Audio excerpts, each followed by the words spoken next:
So you're headed to the Bahamas next week. Tell us a little bit about what you'll be doing. I will be presenting at the International Conference on Urban Education. It's actually the third biennial conference session for this conference, headed by Dr. Chance Lewis in the Urban Ed Collaborative at the University of North Carolina in Charlotte. I will have two presentations, one in the higher education strain, and that one is called Enriching Academic Professionals, Advancing Overlapping Spaces in Higher Education.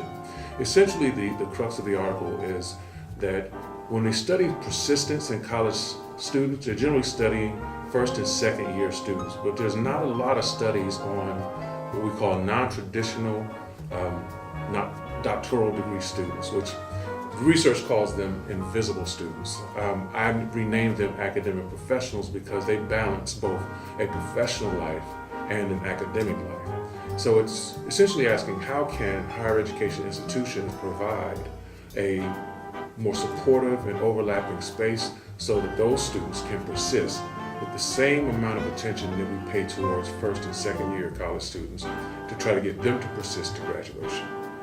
So we're really excited about that presentation. The second presentation is in the business education strain, and it's called A Wall Street of Our Own. Implications for small urban business development in urban spaces. And essentially, that's the making of two articles, two pieces of work together. One studying zip code analysis, or what we call zip code politics, and essentially saying that services are distributed via zip code. And oftentimes, zip code politics can tell you how some areas have become underdeveloped structurally and others have become overdeveloped.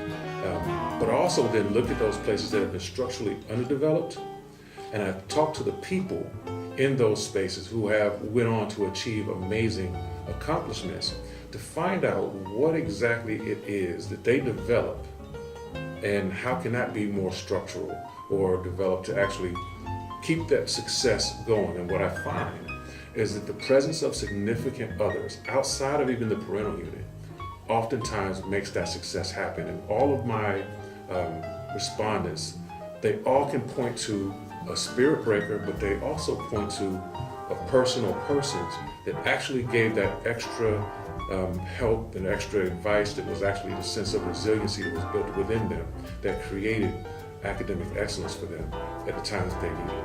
So very excited about this conference coming up, and it will be again happening in 2020, and I look forward to bringing students from the University of Memphis there. So this time, if you're ready, let's get ready for IQ 2020.